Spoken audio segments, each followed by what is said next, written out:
आज हम बात करेंगे इस किताब की, सा विद्या या विमुक्तये। तो ये हमारे स्कूल के लोगों में भी ये बात है, सा विद्या या विमुक्तये। और ये काफ़ी गहरा सूत्र है। हमारे ऋषि मुनियों ने बहुत पहले, हजारों साल पहले काफ़ी रिसर्च करके ये विद्या की, एजुकेशन की एक डेफिनेशन निकाली। इसको इस किताब में एक्सप्लोर किया गया है। और ये किताब अभी 2 साल पहले छपी, लेकिन ये लिखी गई थी बहुत पहले, करीब 22 साल पहले मैंने लिख दी थी। और ये इसका मैन्युस्क्रिप्ट रखा हुआ था और इतनी प्रायोरिटी लगी भी नहीं। फिर हिंदी भाषी कम हैं अभी हमारे दोस्त, तो मैं सोच रहा था ये ऐसी जगह छपनी चाहिए जहाँ हिंदी का सर्कल हो। तो एक हमारे कुछ मित्र हैं, बहुत बहुत बढ़िया काम कर रहे हैं और बच्चों के ही साथ, उन्होंने बोला कि भाई हम इसको छापेंगे। तो 2 साल पहले सा विद्या या विमुक्तये। तो ये जो स्कूल है हमारा एपीवी, ये तब शुरू नहीं हुआ था जब मैंने ये लिखी थी।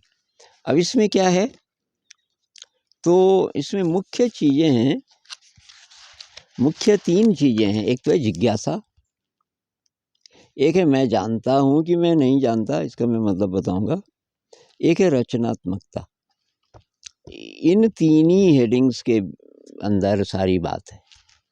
तो जिज्ञासा, इस पर काफ़ी फोकस है। जिज्ञासा पहली चीज़ है। जब शिक्षा की बात होती है या कोई लोग स्कूल अगर शुरू करने वाले हैं तो और चीज़ों की बात करते हैं, बजट कितना आएगा, टीचर्स की सैलरी कितनी होगी, वगैरह वगैरह वगैरह। वो सब चीज़ बाद में। जिज्ञासा है कि नहीं है, सीखने के लिए, सिखाने के लिए बहुत गहरी जिज्ञासा की आवश्यकता है। जिज्ञासा होगी तो मज़ा भी आएगा और अच्छी तरह बच्चा सीखेगा भी।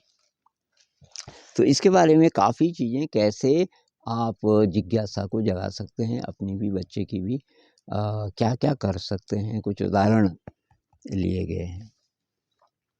अब ये है कि मैं जानता हूँ कि मैं नहीं जानता। तो ज़्यादातर टीचर्स के अंदर एक प्रकार का अहंकार होता है कि मुझे तो पता है। अब डिग्री भी है टीचर के पास, तो सोचता है कि मेरे को पता है, और उस चक्कर में नया नहीं सीख पाता और बोर होता रहता है, क्योंकि उसके पास तो फिर वही पुराना घिसा-पिटा ज्ञान है, नया कहाँ से आएगा।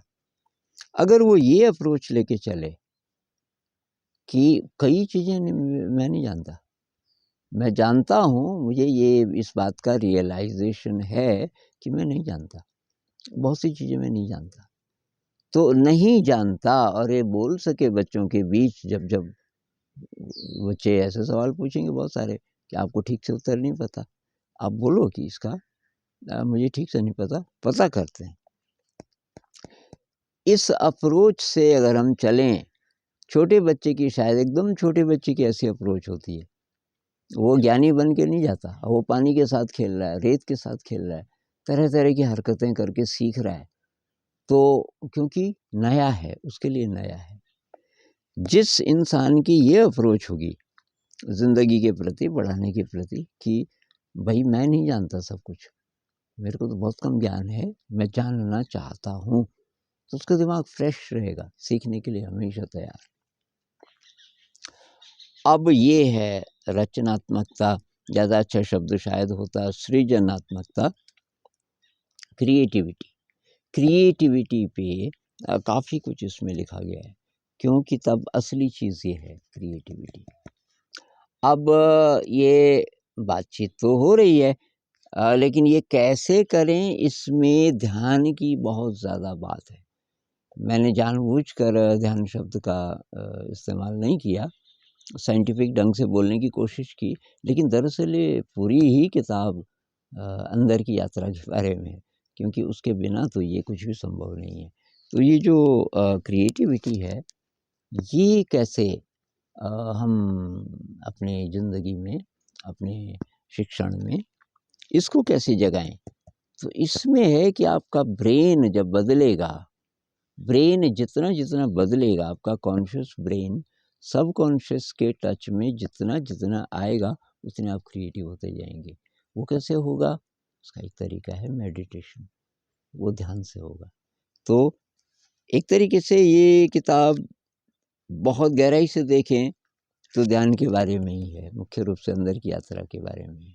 लेकिन इसमें बहुत प्रकार के सुझाव हैं, जो लोग शिक्षा का काम कर रहे हैं, शिक्षा से संबंधी बहुत प्रकार के जो सवाल हैं उनके भी जवाब इसमें